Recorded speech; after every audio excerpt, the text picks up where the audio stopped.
Ito po ang inyong Daddy Wax ng Daddy's Pet Talk. Ikaw at ang pet mo ang bida rito. You know, siyempre, wala nang paligoy-ligoy pa. Tara, pasukin natin ang Salmet kung anong meron dito. You know, sir! Sir, good morning. Good morning, sir. Sir, Musta? pwede mo bang ipakilala ang iyong sarili? Sir, good morning. Thank you for visiting our booth. So, I am Adrian, no, from Salmet. So, Yun. Salmet is a German company, no? So, we are working here dito sa Pilipinas and pinipromote namin yung aming produkto for broiler farming. Sir, para sa mga beginners at sa mga pet parents at pet community, kasi sir, dati rin po tayong OFW, isang mahalaga to sir. Kaya Yes. talagang ibibida natin to sa Apo. Daddy's Pet Talk. Future story to, special future story na ibida kung anong meron dito, kung sinong gusto mag-start ng bagong business. Yes. Sir, ano ba yung Salmet at made in Germany siya? Talagang ano yung produkto nyo sir? Okay, so actually sir, ang produkto talaga ni Salmet is for farming broiler. So yun po yung chicken meat na kinakain natin from Jollibee, from McDonald's, no? At saka sa mga groceries, no? Also, meron din tayong mga equipment for egg farming. Actually, meron tayong video dito, no? Yan, Makikita nyo, sir, dito po yung na-highlight yung equipment namin.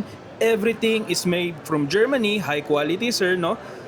It is also very durable. It will last 20 to 25 years. So ito po yung hina-highlight ko ngayon dito sa Ildex Philippines, no? And actually, I would like to connect, sir, no? Gusto ko i-connect sa inyo yung pagiging for parent. Kasi ako rin, meron akong mga alagang aso, kaka-baby ko lang rin, no? So, meron akong baby before my baby. So, ang highlight nito, sir, is, to be honest, animal welfare. So, iniisip natin yung mga ancient or mga sinaunang broiler farm, medyo basta ma-produce lang yung karne ng manok, no? So, yun yung sinasagot na solusyon ni Salmet. So, halika, sir. Tingnan Yes, sir. natin itong cages Yes namin. sir. So ito po yung broiler cage namin, sir. It's everything made from Germany, galvanized, hindi mabilis na kinakalawang. So it can last 20 to 25 years, no? So ito po yung cages natin, it's designed for the benefit of the chicken. So hindi lang po siya basta makaproduce ng manok. So ang highlight ko first, sir, is ito po. Ito po yung plastic slots natin. Kung hawakan nyo, sir, is hindi po siya ganun katigas. So meron siyang Soft, flexibility. yes. So anong implication nito? Anong tulong nito sa broiler chicken? Number one is ina-avoid nito yung nasusugat yung paa ng mga manok, nasusugat yung kanilang chest. So it will improve their life. Kumbaga, no? So hindi lang na pinapabayaan yung animal welfare but kini-consider natin. And then of course after ilang days pwede na siyang gawing pagkain. It will also feed yung mga families natin, no? So, ito yung main meat production ng Pilipinas. So, yun po yung advantage ni Salmet for us, for the Philippines. Oo. Sir, ito galing talaga or gawa talaga to sa Germany? Yes, sir. Galing pa tong Germany, sumakay pa tong barko, and kakalanding lang dito just for the Ildex Philippines. Yun. Sir, medyo ramdam ko sir na marami kaming matutunan sa sir. Sir, siyempre unang tanong. Yes, sir.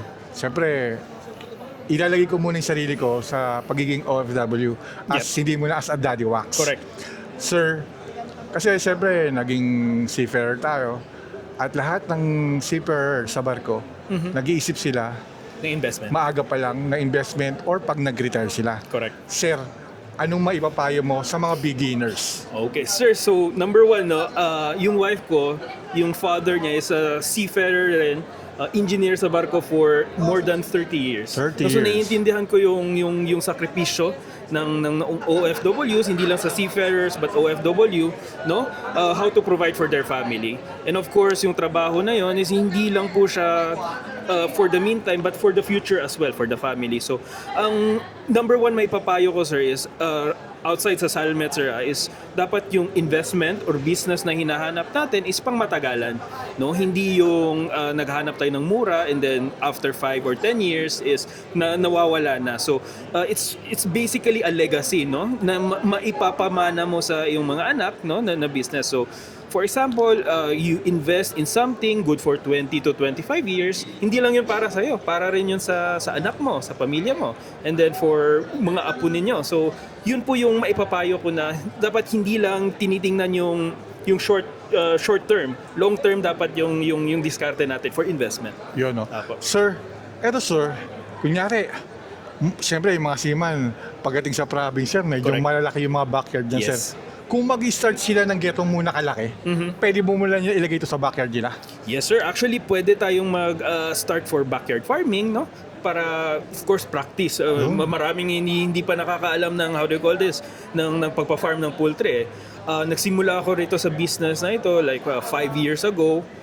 Hindi ko alam na ganito pala ka-complicated ang poultry farming. Hindi siya basta-basta. Correct, sir. Kasi hindi produkto sir eh. Nag-aalaga tayo ng hayop sir eh. So hindi madaling mag-alaga ng hayop. Kumbaga, sir, bago natin siya ilapag sa ating lamesa, yung pinanggalingan nito talagang dugot, pawis to, Yes, kung correct, paano sir. alagaan tong mga to. Correct, At sir. para mapakain sa ating mga Pilipino Yes. at sa mga ibang bansa. Tamang-tama yun, sir. Actually, makaka-relate dito yung mga fur parents natin, no? Di ba? Hindi madaling mag-alaga ng pets, eh. So, inaalagaan natin para ding baby. Pag may sakit, ginagamot, no? Ini-ensure natin na may maayos at malinis na tubig, no? Tamang pagkain. So, yun din yung ginagawa natin for the broiler chicken. Yun. Sir, etong loob nito, sir, Yes, etong sir. mga to, sir, ano bang ginagamit dito, sir? Okay, Pagka- that's a good question, sir. No? So, number one, ito po yung nipple drinker na kung tawagin. So, dito po, kumukuha ng tubig ang manok. What they do is, tinutukan nila ito, and then yung tubig is nagpo-flow down para inumin ng manok. High-tech na high-tech, Opo. sir. Yes, Siyempre, sir. galing rin tayo ng Emden, Germany. Yes. Kumbaga, pagdating talaga ng gawang Germany, sir, Oo. sa kotse, Yun, ito pa kaya? Tama ka, Di sir. ba? So, yung principle ng German manufacturing is kinikerry over namin kahit sa pagpaalaga ng manok. Quality, more Quality. than quality. Yeah. That is correct. Sir, itong dilaw na to, sir. Okay. Ano naman to? So itong dilaw na ito, sir, this is patented, made by Salmet. So it's called the feeding pan. So yung feed, sir, is dumadaloy dito sa pipe, nahuhulog siya dito sa feeding pan. So dito kinakain ng manok yung kanilang feeds. So ito, water, Yes. tapos ito, Feed. feeds. Opo. Yes, Doon sir. magsisimula yun, sir, tapos papasok doon. Yes. Grabe yung high-tech na talaga, sir, ng Yes, sir. So technology. automated to siya, sir. Yun, Opo. oh. Kaya, ito sir, kung sa backyard ilan ang laman nito? Kunyari, kasi yung mga nag-umpisa, ikaw nang nisabi na mag-practice muna, saka na yung malalaking Yes. farm talaga. Malalaking farm, Oh. opo. Ilan ang capacity nitong dalawang to, sir? Actually, sir, itong dalawang ito, ang isang cage is kaya siyang mag-accommodate ng 100 birds. 100 birds. Yes. So, Yan. dalawang ito, 200 na. Yung pwede 200? Opo. Yan. So, yun po yung capacity ng cages namin. Of course, kung gusto mo magsimula, pwede yung 50 muna, tig ko kaunti, no? But long term, of course, yun yung pinag-usapan natin, long term. Itong equipment na ito is hindi lang pang maliitan but also pang malakihan. Yeah. So, magsa-start ka ng, let's say, 50 na mga manok, and then, pag confident ka na, alam mo na paano alagaan, then you can go to 200. Ay, nung maganda, sir, Ako, sir, ilalagay ko ulit yung sarili ko na ibabalik ko as a OFW ulit. Apo. Sir, ito, sir, siyempre, ang mga doubt nila, baka hindi ko kaya. Pero alam ko naman na i-guide nyo sila, sir. Yes. Kasama ba yun, sir, pag binili nito na unli guide na kumbaga, unli tanong, siyempre, lagi kayo Actually, nila- sir, tama ka, sir. Kasi ganito, although German company kami, sir, yung opisina po namin is nandito sa Pilipinas. So, ako is nandito, yung mga technicians namin, mga engineers namin na nag-i-install ng cages is taga-Philippines. So, napakadali in terms of sales support, pagturo sa mga end users, sa mga farmers natin. Napakadali, napakabilis ng pag-support namin. Kasi lahat nandito lang sa Pinas. Pinoy pa. Yun. Unlike other companies, siguro foreigner yung makakausap ninyo, magno-nosebleed pa kayo. So, sa German kasi, siyempre, alam natin na iba yung salita nila. Correct. Diba? Pero, sa pag-a-approach nila, kasi siyempre sa barko lumalabas din tayo sa Germany. Kasi ang masarap sa Germany yung Rittersport Lalo na sa Kiel Canal ng Germany. Yes. Yun talaga inabangan natin. At mababait po talaga sila pag nagtanong ka sila. Lalo na pag magaling yung English nila.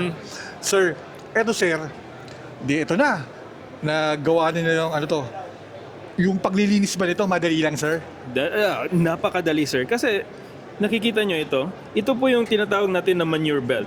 So yung manok, nandito sa taas, pag umiipot sila, sir, is nahuhulog sa baba. So, Kapag nahulog sa baba, yung conveyor belt na ito is tatakbo, para tanggalin yung ipot sa bahay. Conveyor talaga siya. Yes. So automated to siya, sir. Oo.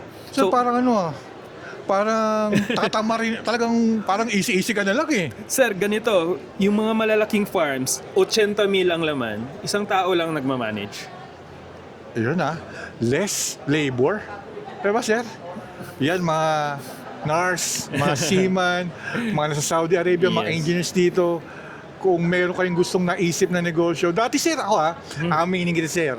Wala rin ako alam dito. Pero nababalitaan ko yung mga players ng Magnolia. Sila Rico Mayhofer, Yes. sila Kirby Raimundo, Mark Correct. Pringris. Ito talaga yung Yung business. after ng basketball. Nagba-basketball sila, ito Yes. na kagad. Kaya sabi ko, ano bang meron sa poultry supply?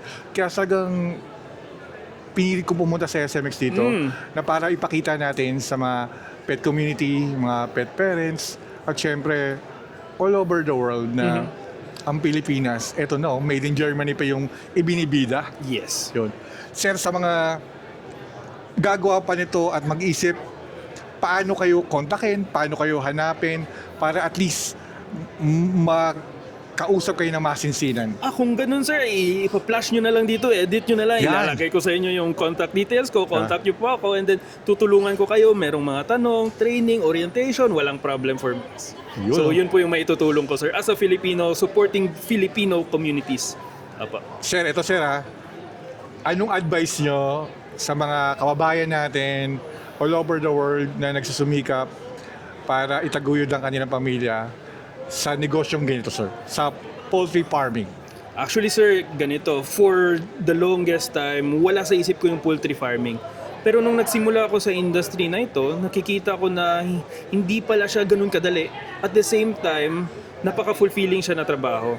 Kasi ganito ang nangyayari every year. Dumadami ang tao sa Pilipinas, mas marami ang nangangailangan ng pagkain. And ang only solution for that is to farm and produce more chicken dito sa Pilipinas. Hindi na natin kailangan mag-import sa Brazil. So yun yung maiging gawin, na suportahan yung mga local farmers, and then we do the business ourselves. Hindi na natin kailangan mag-rely for anyone else, no? Self-sustaining dapat ang Philippines in terms of agriculture. Yun nga sir nung sinabi mo yung Brazil, syempre dati Galing ka tayong doon. CPF. Opo. Naging chief cook tayo sa tanker. Siyempre ako gumagawa ng mga order. Siyempre pag more on Brazil, America, doon talaga ang kumukuha ng provision. Sana, alam ko rin dito sa Pilipinas, gusto ko mapagbigyan din natin yung mga ibang bansa na pumupunta rito na mga may dalang barko, nabigyan natin ng magandang quality. That is Di ba, sir? correct. Kasi sir, the more na magandang quality, lalo na pag ang kapitan may foreigner, ang sabihin niya, going to the Philippines, doon tayo kukuha ng provision. Siyempre, yun ang masarap sa chief cook. Tama, sir. Merong pride din, sense of pride. Sir, proud kasi Pinoy.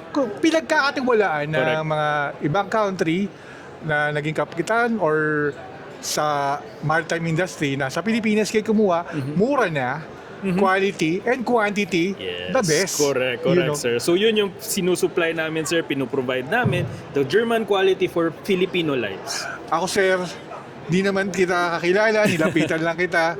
Talagang itong pag-uusap na ito, parang tropa-tropa lang tayo, sir, na gusto nating ibida. Yes, sir. Kung anong product nyo rito, sir, na in-approach talaga kita dahil ito talagang kailangan. Yes, sir. Pag-uumpisa sa backyard farming, subukan lang natin. Yes, Baka sir. ba-addict tayo, baka di na tayo magbarko. Di ba? Opo. Sir, baka meron kang gustong pasalamatan dyan, sir. Ang unang pasalamat ko, sir, is sa my Lord, God and Savior talaga. Yun talaga yung pinakauna. And of course, sa aking wife and kids na nagbibring ng inspirasyon sa akin, no? To do my best sa aking trabaho and makatulong sa kung sino man. Opo. You know. So yun po. Sir, isang karangalan na ma-interview kita na talagang naipaliwanag mo kung ano ang Salmet na powered by Finhage. Finhage, made in Germany. Siyempre, Yes, yung powered by pa lang, alam mo ng Germany na yung kasunod. Siyempre, sir, ito po si Daddy Wax ng Daddy's Pet Talk. Ikaw, at siyempre, yung product nyo rito. Ang bida. Ang bida. Thank you, sir. Thank you, sir. Maraming salamat, Daddy Wax. Thank you pa.